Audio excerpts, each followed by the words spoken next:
гана жагдайлар боюнча тиги өтүнүчтөрдү талкуулап жатабыз. Aslında Katır Batır Finansbek Teknobayev'in ağa olgun mamilesi bu insandı. 2013 yılında 16 mayına çeyinki andan keyinki mamilleri aların iyi noktasına tüzgün teşeşi var ekendiği anıtlatıp bıraktı.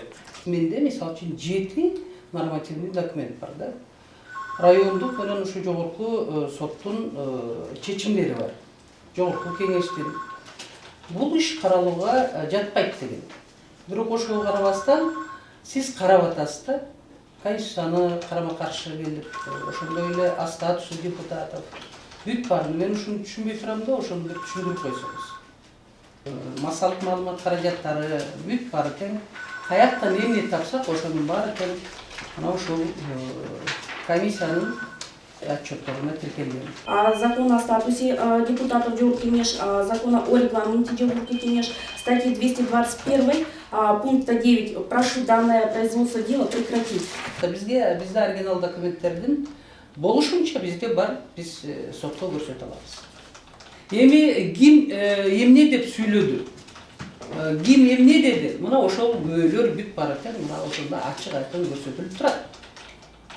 Когалаңда бир эле жерде Жылдыз Жолдошов сүйлөп атат, кайталап коеюн. Каримовдун болгон мамилесине, ошол окуясына болгон ошону комментарий берип атабыз. Ошон үчүн мен эмнени Текебаевдин алдында доказать этишим керек, түшүнбөй турам да. Ош окуясы болгону рас. Миңдеген кишилер жапа чеккени да рас. Мыкаачылык менен өлтүрүлгөнү да рас. Аны эл тастыктап керек болсо. Бул анда бул сайттарга чыккан, YouTube'да турган, бардык жерде илинген, массалык маалымат каражаттарына чыккан материалдарды эле жөнүнө мончоктоштур. Бул маселе өтө оор маселе. Ош окуясы менен апрель окуясын эгерде кайрадан карап чыгам десеңер, пожалуйста, карай бергиле. Бирок бул абдан оор маселе экенин билип койсоңуздар. Ош Жалалабад окуясы боюнча мына Текебаев 3 жылдан бери менен соттошуп келатат да. Ал эмне деп сотко берген? Ал Атамекен партиясына Өмүрбек Текебаевдин, Асылбек Текебаевдин тиги мындай айтканда намысына доо келтирдиңер. Ош окуясын иликтөө боюнча Жогорку Кеңештин комиссиясы деп. Мен таң калып атам да. Миңдеген адамдар жарадар болду. Миңдеген адамдар каза тапты. Бүгүнкү күнгө дери балдарын таба албай жүргөн жөнөкөй карапайым эл. Мына азыркы күнгө дери энелердин көзүнөн жаш эмес кан агып отурат.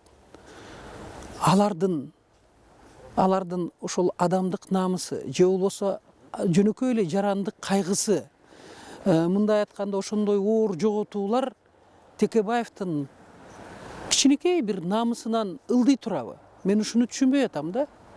Ош окуясы болду, Жалалабад окуясы болду. Бул абдан бир аянычтуу, каргашалуу, мындай айтканда эми абдан бир жаман окуя болду да. Мына ушуну эмнеге кайрып эле чукуй берет? Эмнеге кайрып эле ушул темага кайрыла берет Текебаев? Мен эч бир түшүнбөй койдум да. Ошончо элдин кайгысынан ушул Текебаевдин кичинекей бир амбициясы жогору туруш керек экен. Каяка сотко берсин? Эмне кылсын? Эч качан Жылдыз Жолдошова Текебаевдин алдынан кечирим сурабайт. Же болбосо ошончо каза тапкан балдардын ата-энеси келип анын алдынан кечирим сураш керекпи? Мындай бир нерсенин да чеги болот. Мен айта алган чындык Ош окуясы боюнча, апрель окуясы боюнча. Мен ойлойм ошончо каза болгон балдардын арбагы ыраазы болуп Кудай бизди колдосун. Чындык дайыма айтылыш керек. Чындык эмне үчүн айтылыш керек? Экинчи ошол окуя же болбосо ошол нерсе кайталанбасын деп. Ошон үчүн мен чындыкты айта алдым. Мага канчалык оор болбосун. Азыр мына Ош Жалалабад окуясы боюнча мен жалгыз калдым. Мына ушул Текебаевдарга окшогондор менен соттошуп. Бирок мен ага да өкүнбөйм. Себеби мен ойлойм, эл экинчи ушундай окуялар болууга эч качан жол бербейт деп.